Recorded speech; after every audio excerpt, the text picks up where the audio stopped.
Добрий день. Welcome to this, which is the last in the series of the talks to accompany the Aníša Kапura exhibition at the PinchukArtCentre, organized by the PinchukArtCentre, Taras Shevchenko University, and the British Council in Ukraine. For this talk, actually, let me just say one thing before I announce our speakers.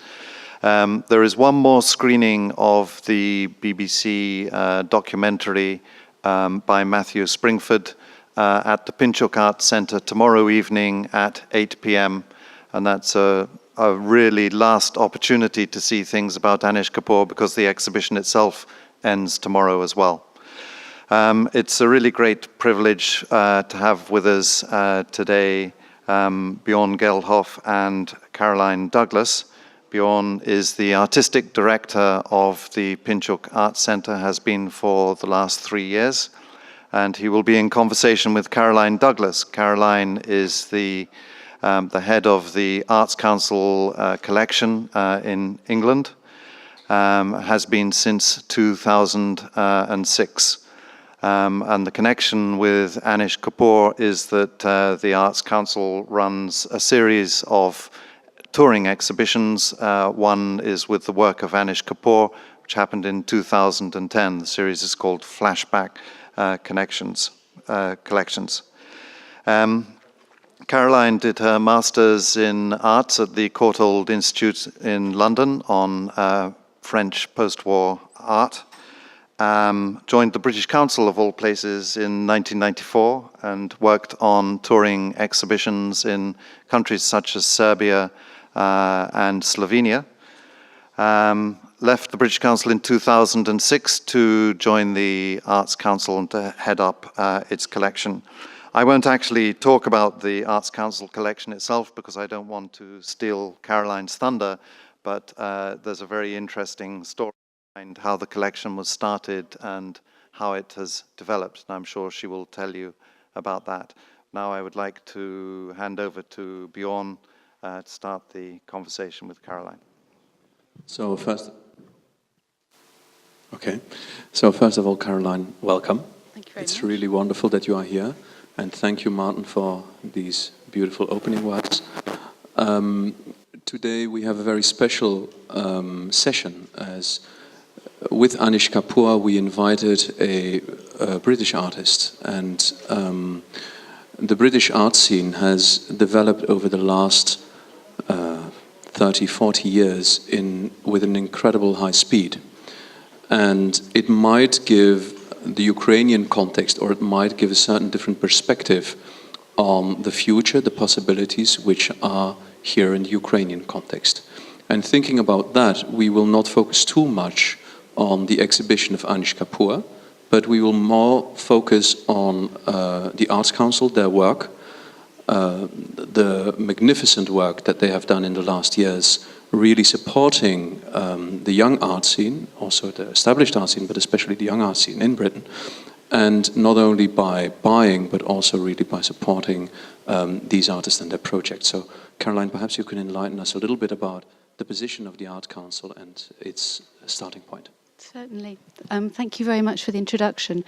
I'm going to talk relatively informally. Thank you for inviting me to talk here in Kiev today. This is my very first visit to the Ukraine, and so forgive me if I'm quite uninformed. Well, relatively. I've spent a morning in immersion conversation learning about the art scene here, and I think that in light of what I understand to be the situation here in Ukraine, that you might find a description of the model by which we work at the Arts Council collection quite interesting. So I have a PowerPoint here, which I will lurch through as it seems you need something new to look at. So we are a relatively young collection, but we are over 60 now. The Arts Council collection was formed in 1946, immediately after the Second World War, on a wave of quite altruistic and utopian thinking. The philosophical principle, if you like, behind the founding of the collection was the the notion that to be with the best of contemporary art is a common good, like an education and like clean water. That the proximity with art is good for people. It was also founded at a moment of extreme financial austerity in the post-war years, and it was founded as a response to the question, how do we support artists now in this time of extreme difficulty? And the very simple answer was, we support artists best by buying their work and by showing it. And that very simple principle worked, and it is still the basic principle on which we run 60-something years later, 66 years later. The collection continues to buy the work of young artists in Britain and to show it. Let me see. Yeah. It's one of my favorite pictures, archival, from the 1940s. It was quite a genteel occupation at the time, and we have come a very long way from the first quite modest acquisitions. We have grown to a collection of over 8,000 works of art. We're not a collection of record, which means that we don't aim to reflect absolutely every twist and turn of the development of British art, but we have a fantastic track record in following major developments, and as a consequence you will find that with very few exceptions. Well, as Kerolijn says, the British Council collection was founded in the 1930s, and since then it's been building up gradually. It's now got 9,000 works of art in it, which is quite a substantial collection. Its policy, too, has been to buy artists when they were young and struggling in their turrets for low prices. So we're very privileged to have works by people like Henry Moore, Barbara Hepworth, Bridget Riley. We've got David Hockney's. And then subsequently, when young British art, YBAs, became more the rage, we also had a very strong policy of investing in those artists as well. So Kerolijn was talking to us this morning about Tracy Emin being financed by the British Council to hire a van and go to the Netherlands and show her work there. So we have works by Tracy Emin, Damien Hirst, Peter Doig, Gary Hume, a lot of the people that are associated with the British arts of the 1990s and since. The policy is that we have about 30% of the collection on the road at any one time. And of course that means principally exhibitions that are outside the country. So we try to do this in a cutting-edge way in countries that would be unlikely to see British art. So for example, a British Council Arts collection exhibition has been in Albania recently, which probably hasn't seen much British art, since the advent of Enver Hoxha. Our policy is always to be showing contemporary art where we can, and the usage of it is where we feel that there's a sort of a desire for people to, who are hungry to see art from Western Europe and from the UK in particular, to be able to give that opportunity for them to do it. One other aspect I'd mention is that we've since put it all online. So you can see all the 9,000 pieces. I'm not sure, I think for some copyright reasons, some works are not on there, but primarily all of the collection is, if you go to if you Google British Council Arts Collection, you can see it online. So what we basically see is that there are two organizations which are really formed into promoting in the best possible way and supporting in the best possible way British art. I think what we haven't talked yet about, and what I would like to come back to, is everything was possible, of course, thanks to the support of these two institutions, but a big part became possible with substantial interventions from private persons. I mean, we've discussed already the collection of, now I forget his name, of Saatchi, exactly. There were some galleries who played a major role at some time. We discussed the role of an individual like Nick Sirota, who is then of course working for public sector. But perhaps you can talk about or enlighten us how this crossing worked, and did it work with conflicts, or did everything go in the same direction? You're talking still about the way that the scene has changed in the last Exactly. 10, 15 years. Wow, it's just, it's been an extraordinary moment to live through. I mean, I'm personally very privileged to have witnessed it, having pitched up at the British Council when I did. I guess I'm just generationally lucky. But I suppose having lived professionally through this period, I see the complexity, so I find it hard to actually define. There's no formula for it. You know, I think that one should start by talking about the importance of the quality of art education.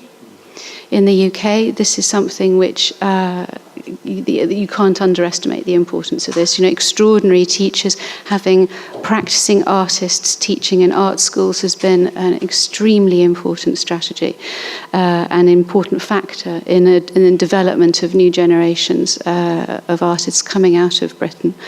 I think, you know, it's widely understood that the generation that were studying at Goldsmiths College in London in the late 1980s were unique in their entrepreneurial attitude to a situation which for a different kind of personality would have been too daunting, would have stopped them in their tracks. And we're talking about a moment of deep recession in the UK when the art world consisted of one street in central London. When as a young artist you would leave college with no expectation whatsoever of making a living then or possibly at any time ever in the future. Most students would leave college and then go on the dole, go unemployment benefit, and assume that they might teach. In that context, the tradition had been that, you know, if you were lucky, some gallery director would see your work at some point and sort of anoint you as having, you know, a future, and then your career would take off.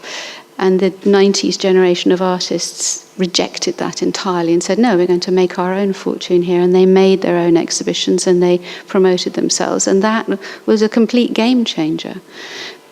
But another factor, which I was conscious of because I was there at the British Council in the 1990s watching the way this happened, was that the British Council was supporting these artists whose work was challenging, really very, very challenging, quite shocking, was being picked up by the press simultaneously, and that is an issue that I think that there started to be a national conversation about contemporary art at that moment that had never existed before, partly because it was quite controversial. Well, I think this is one of the important things about the way that the collections have grown, in that it's at one remove from the politicians, and I'm really sure if there had been political control of the way that the collections had been built up, the artists that we put in, who were very controversial at the time, are more accepted now, would never have been allowed into public art collections. So the fact that the politicians were able to stand back, take their hands off it, and let the arts professionals make the judgments has made all the difference in the construction of these collections. Absolutely. It's important to say that we are non-governmental bodies. So the expression that we use in Britain is that we are at arm's length from government. We are funded by, but not controlled by. I mean, to come back really to the basic of the Arts Council, we've talked about two tasks that you have. One is collecting, the other is to make sure that it's spreading. What we haven't talked about, and which is for an institution an essential element, is creating discourse, making research. Is this a part of the work? The research that we do generally happens around purchasing. That's the most intense moment of research for us. And then around exhibition making. So I've got some slides here that are just examples of single loans to exhibitions that we make, but we do make our own touring exhibitions, for which we're commissioning texts, we're publishing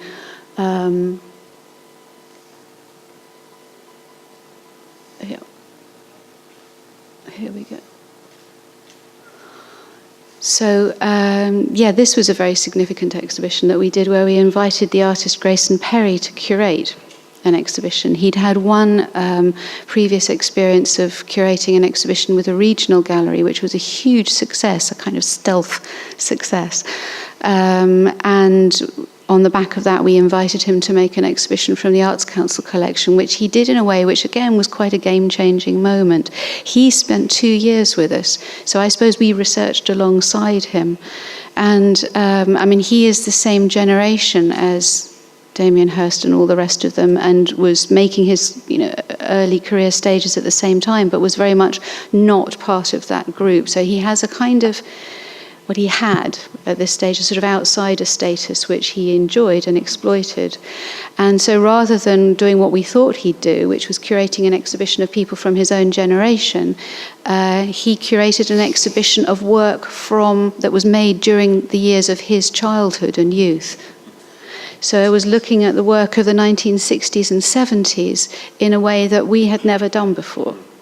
And the joy of working with an artist as a curator is that they do precisely that. They bring a non-academic view and present a different perspective. And so one of the things that was most striking about what Grayson did was that he brought together photography, documentary photography, and painting from the same period. So it was like looking through two different sets of spectacles at the same moment in history, and the two played incredibly well together. And I don't know, you're probably too young to even conceive of a moment when art historically, nobody hung painting and photography together. It was, they weren't in the same hierarchies. One couldn't speak about them in the same breath. I'm old enough to remember when photography wasn't considered an art form.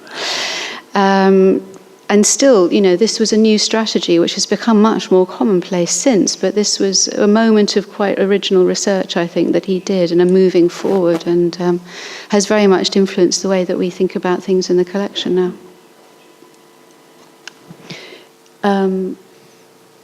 Where are we? This is the first in the series of flashback exhibitions that we did. Which was 2010 and started with Bridget Riley.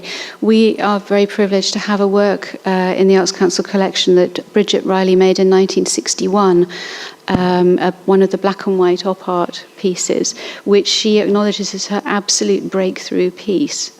The moment when she understood her project as an artist. And for the catalogue of the exhibition, which is still available, she wrote an essay which kind of anatomized that moment. She's in her 80s now, but she set herself this amazing intellectual task of remembering back to when she was a young woman and remembering what the intellectual process was to make this breakthrough in her work. And so we started the exhibition, or we made the exhibition around that early work. We were able to track her career for a couple of decades before she went beyond our price bracket.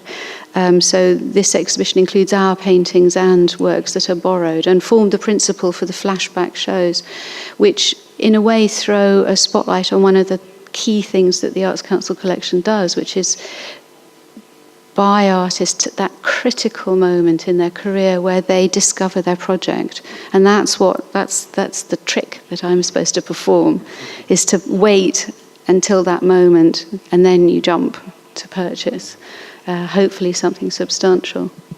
Another question which is sure important is how protected is this collection? Is it ever possible to sell it? Is it something which is protected by law?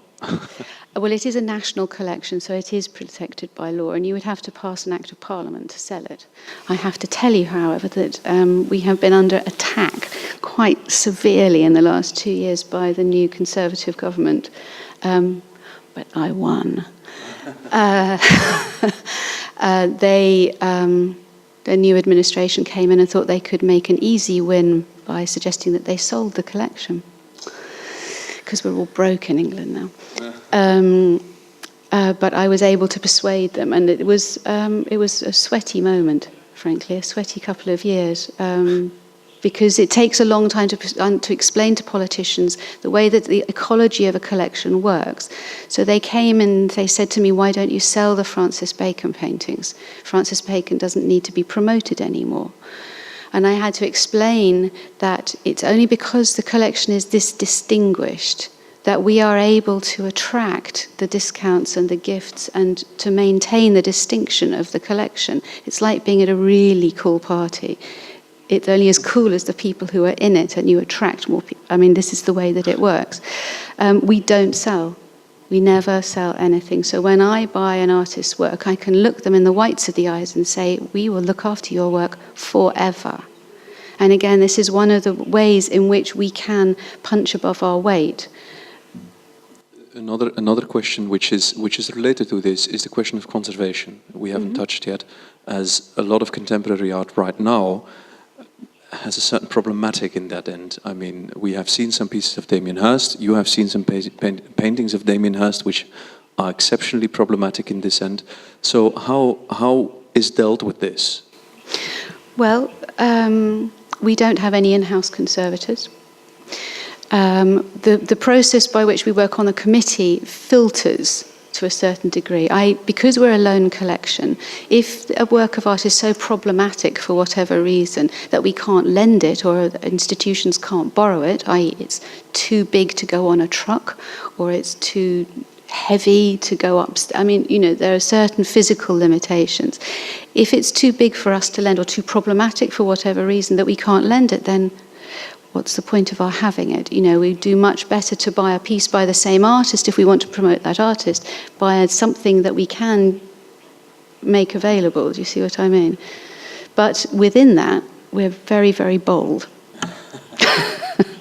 So we're not conservative with a small c in our collecting. We're, fairly fearless. I have a tricky question for you. I hope you forgive me for asking this, but Go on. you are a growing collection, and you have now 8,000 pieces. In a couple of years, you'll have 10,000 pieces, and so on and so forth. At a certain moment, the collection becomes so big that it seems that the structure which you have and which you are living with now is perhaps not anymore possible or optimal, let's say that, let's use the word optimal, for what you are representing. Are there plans? Are you thinking about how to change this? Is this something which is already being developed? Well, it's too early to say it's being developed, but it's a new conversation that started in the last couple of years to talk about having a permanent exhibition space.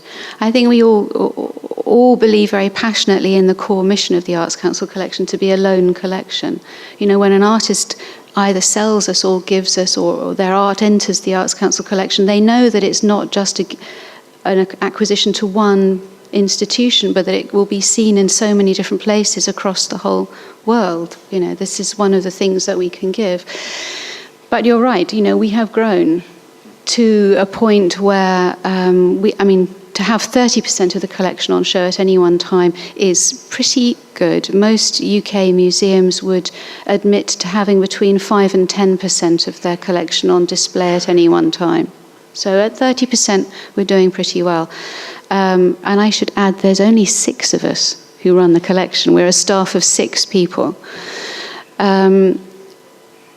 But it would be fantastic to have a permanent exhibition space through which we could rotate, because we have fantastic concentrations of work from different historical periods that would make very substantial displays from the 70s, from the 60s. We're very strong in pop art, in new British sculpture. I could go on and on. Martin, you said 9,000 pieces, so you actually have more than the Arts Council. I'm not going to talk about the quality, but just about the sheer number. How is the British Council dealing with this collection in terms of, keeping it, maintaining it? Is it necessary to think about an exhibition space, or how does it work? Well, there's Caroline's probably more qualified to talk about this than me, but there is a storage space in Acton in West London where the majority of the pieces are kept, but it's a real problem for the British Council because a lot of the works of art are in offices around the world, in teaching centres, cultural centres around the world. If you can imagine the issues of conservation of works of art in the tropics, for example, it's exceedingly difficult, and we don't have conservation staff. So keeping tabs on work that's in 110 centers, plus the pieces which are traveling around the world, and exporting works of art to exhibitions in other countries, they are liable to being roughed up a bit in the process of getting to the destination that they're going to. Some have, even in the history of the British Council, have actually gone missing. Someone might have liked the work of art and it never came back from some countries. I think a few have been lost through revolutions. Maybe you can speak a bit about that. Oh, well, I know a few works of art went down with the Shah of Iran in the 80s. No, 70s. Yeah. So it is problematic, yes. The thing I forgot now my question. The Shah of Iran tripped me over. Well, I mean, one of the reasons that these collections were founded was to make, I mean, the British Council collection particularly, was to make it possible to promote British art overseas in conditions that you wouldn't, without drawing on the Tate and the National Gallery, for example, so that you could have separate collections that had a slightly more relaxed attitude to difficult physical situations. Yeah, because we also tour work that comes from the big collections like Tate, for example, or from Scottish National Royal Gallery of Art, for example. But for these, we need what's called indemnity from the government to be able to tour these, because they tend to be very valuable pieces of work, and the insurance gets to be very high, and it's easier for us to do it from our own collection because we don't have those same insurance costs. The one thing I still want to focus on, I mean, and I hope there are some questions from you, so please think about what you would like to ask, I mean, both Kerolijn and Maarten. But it was said, but perhaps not yet emphasized enough, that you are not just buying British nationals. You are buying those works which, in a way, pass through Britain. And I think it's a very beautiful aspect of this collection, because it makes it suddenly an incredible rich collection, which is not necessarily nation-based, but which shows the metropole quality of London, especially UK in more general wording. Yes, I mean, it's a real reflection of a scene, really, you know, and of all the characters who have passed through it. And also it's a reflection of curating in the UK as well, in that you have a continually changing cast of people on the acquisitions committee who reflect changing tastes in curatorial professional life as well. So we have this incredible roll call of some of the most respected arts professionals in the UK who've contributed their time and energies to adding to the collection. I mean, collections are founded on the passions of great individuals. I mean, Victor Pinchuk is a great example, but collecting is something which does create passion.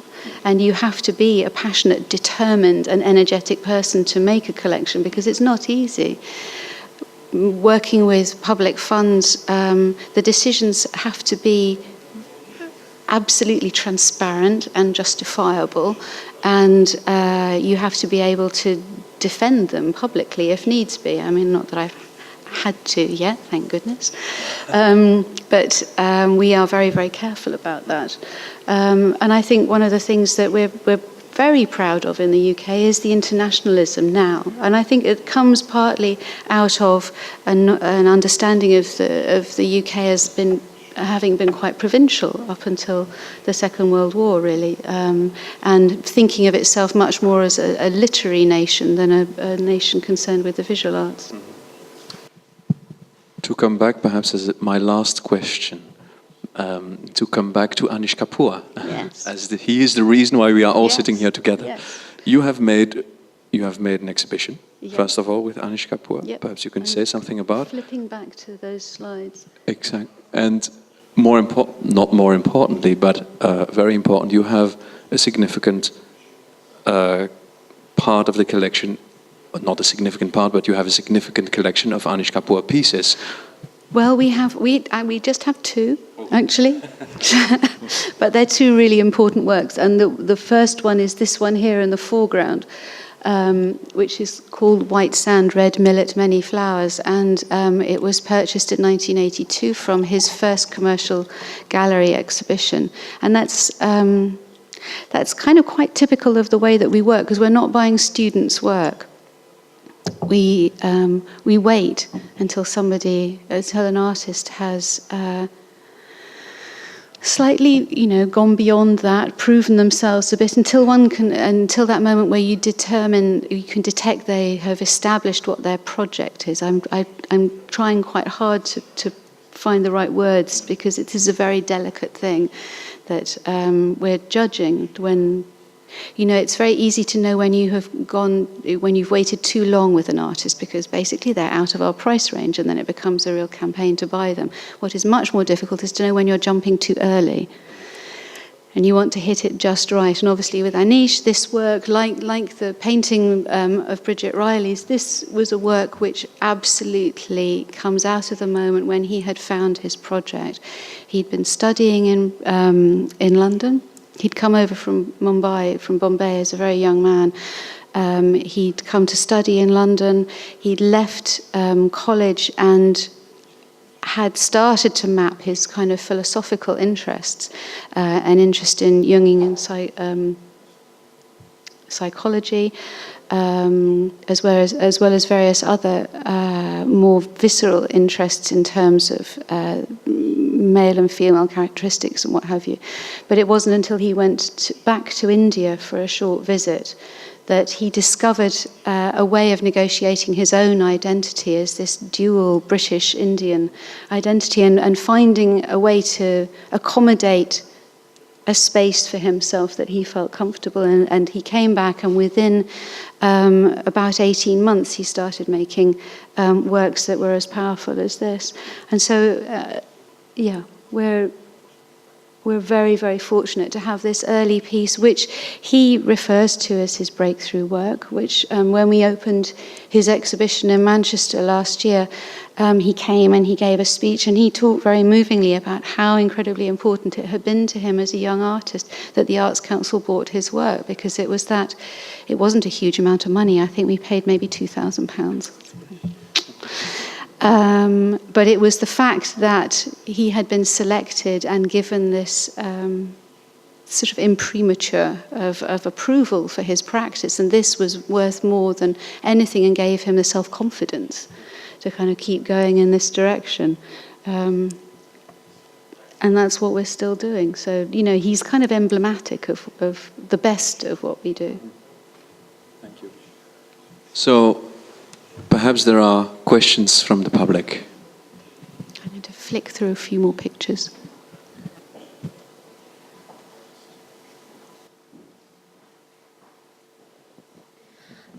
Thank you for your lecture, for your conversation.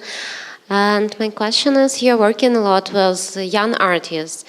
And can you in some way predict future changes we will face, for example, in the next 5 years? Or if to compare the current contemporary generation of young artists to the previous generation of young artists, how would you describe some changes? Do they reflect some global challenges like economic crisis, or maybe in some other way?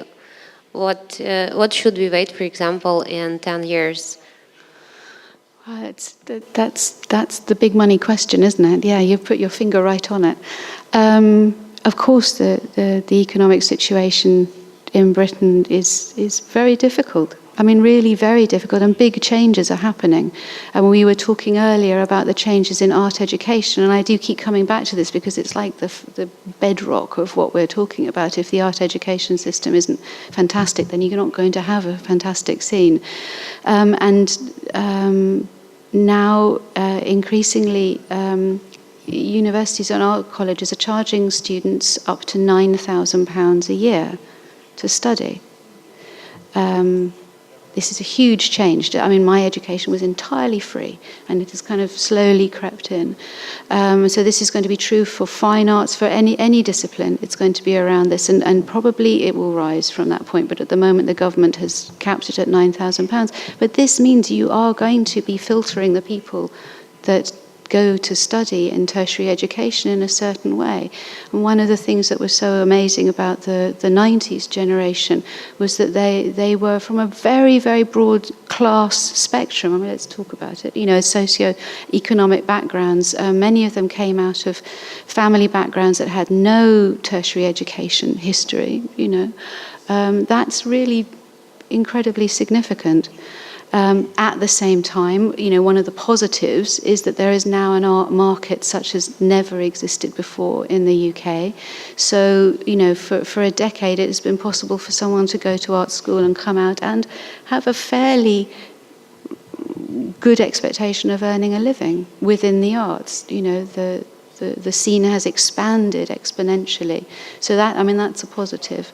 How it affects the actual work, well, I guess it has diversified. You know, what we have now is the most incredible breadth of work in terms of developments in recent years that affect the collection. I would say that one of the challenges we have to face is how we approach performance work. Performance has become an increasingly important aspect of contemporary work, more and more so, I would say. And that's a challenge for a collection. How do you do that? I mean, in the past we have been content to collect the documentation of performances, but really that's not quite enough, I would say. We have a wonderful piece by an artist I mentioned to you earlier, Juliet Blightman, who I commend to you as an extremely interesting young artist. And we have a work of art called Please Feed the Fish and Water the Plant. And this is the only work in the Arts Council collection that includes a goldfish. And it does consist of a fishbowl and a fish and a plant. I would add that we buy the fish and the plant every time there's an exhibition. But we own this work, and it is exactly as the title describes. It is a performative thing. She has a thing for the moment of 4:00 in the afternoon. So when you exhibit this work, the fish has to be fed and the plant watered at 4:00 every afternoon. Actually, within a gallery situation, it's perfectly manageable. So, you know, we have to adapt. We have to adapt our practice as curators of a collection to try and, as far as we can, follow the developing scene. I hope that goes some way to answering your question. Anybody else?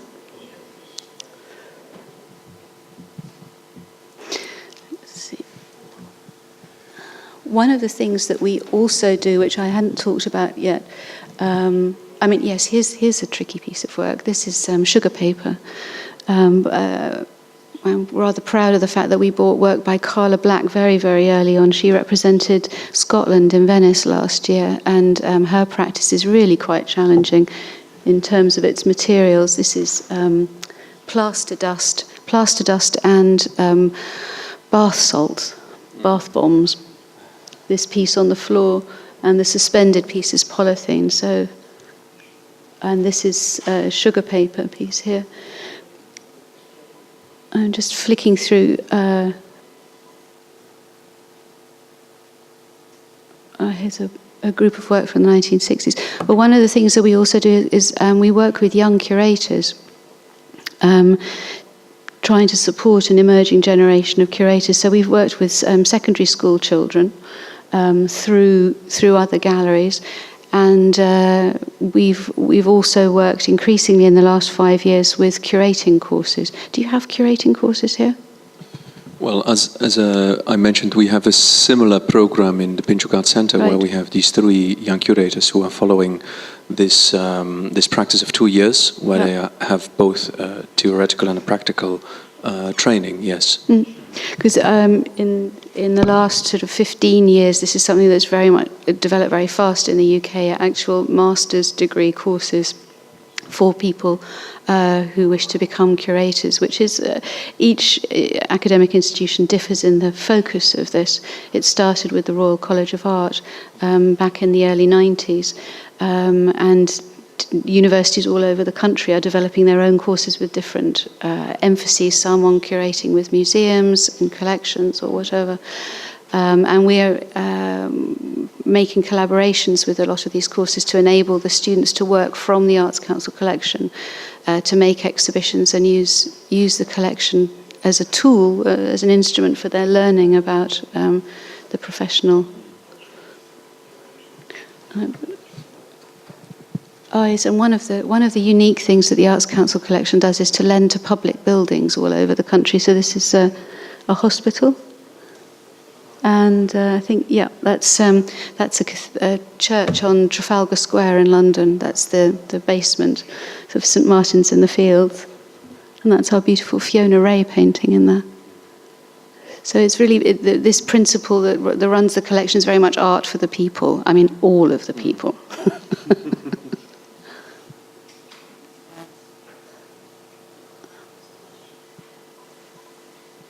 This is a group of secondary school children. So by that I mean, between 15 and 18. This is an exhibition that we did as a result of a curatorial competition that we ran for postgraduate students, where we invited students to make a proposal to make an exhibition from the Arts Council collection, and that we would work with them to do that. And this is the exhibition that the first winner of the competition made, and his proposal was to look at the way that the collection had been built and who were the characters involved in it and how were the decisions made. So this is part of that exhibition, a kind of documentation area. And this is the most recent one, which is an exhibition about British modernism, which won the competition because the young curator proposed that it should be made in a British modernist building.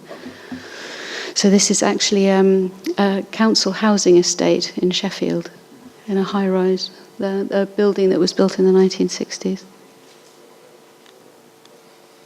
Can I ask, Kerolijn, have you yet done anything outside? I mean, I noticed that I think some of the Anisha Kapura was done with the Yorkshire Sculpture Park. Has anything been shown that's not inside a building? Generally speaking, everything that we do is inside a building. Yeah, we have very few outdoor pieces. They require a different kind of care and attention. And yes, I mean, as times have got tougher in the UK, things are getting stolen. Oh, okay. For the metal. So it's quite useful that we're inside. So I don't know if there are any more questions. Yeah, please. Thank you for the talk. My view is that the contemporary art needs a lot of audience education, and does the Art Council do you work with the schools a lot, and when do you start? And do you have any relationship with the Department for Education, for example, commissioning you to do something or not? So how is that side covered? Well, we don't have a relationship with the Department for Education, but I do acknowledge that education is hugely important. Because we're a loan collection, we work through other institutions. We don't have a direct relationship with the public, but we will lend to an institution, a gallery, a museum, that themselves have a relationship. Now, when we make touring exhibitions with, for example, the Bridget Riley or Transmitter Receiver, any touring exhibition that we make, we will produce materials alongside it. Increasingly, we make a little film, which will go online, but also be shown on a monitor in the exhibition or just outside the exhibition. For larger exhibitions, we make what we call teachers' packs, which is a set of resources for teachers so that teachers can bring their own class, but it's like research material, something for them to base their lessons on. We very often produce little things for kids to do, I mean, really like primary school age children, a sort of, I don't know, some treasure hunt, something or other thing, with crayons so they can engage with the exhibition, to find, it's all a question of finding an entry point And you have to do that in many, many different ways. With one of our most recent exhibitions, we produced an audio guide for people who are partially sighted. So it's an audio description of about a third of the works of art in the collection. So we're trying lots of different means of entry. Yeah. And the Curators' Days program, which is a program that we run for professionals. So we do 6 of these across the year, and we invite about 20 different people from all over the country. So it's a great networking moment for us to get together. We usually go and visit a biennale or a big exhibition or something. The first slide was a hard hat tour we did of a new gallery being built. So that we find some point of interest, and it's a forum for discussion of new work. So again, it's about the flows of information and finding entry points for people. And we went to Venice last year. And you could smile, but for a lot of UK regional institutions who have very, very little money, it's very hard for a curator working in one of those institutions to persuade their boss that a trip to Venice isn't just for eating ice cream and pizza. It's actually a professional necessity to go and to see and to be up to date with international developments. That, you can't just sit on your chair in Manchester and expect the world to come to you. And by creating events with the Arts Council in premature on them, it makes it possible for people to go to those things and get funding. We also do things closer to home, and this was a visit to an exhibition at 10 Downing Street done by the Government Art Collection. So it's a kind of moment of privileged access for small groups of professionals. So you see, we're working at all these different levels, and it is advocacy at every different level, and you're absolutely right, it's about as important as it can possibly be. Perhaps there are other questions?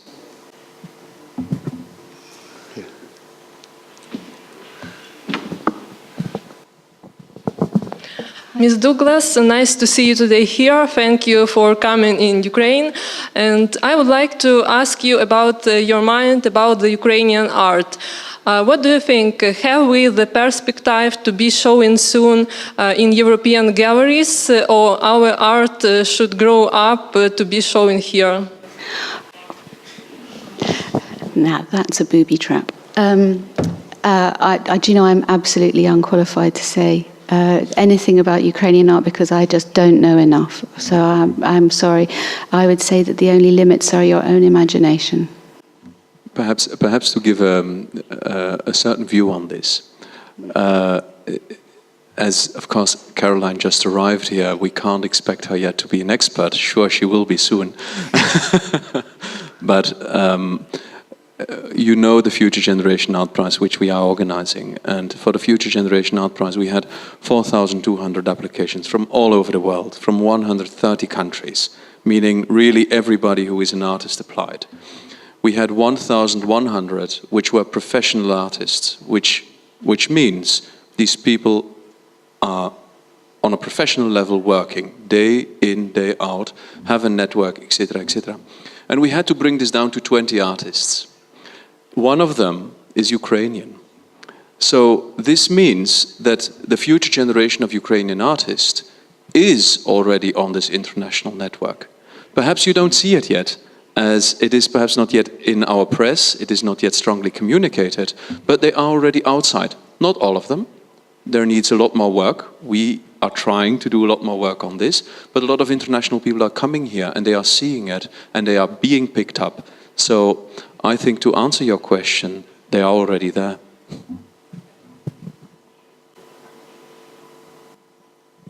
Any other question?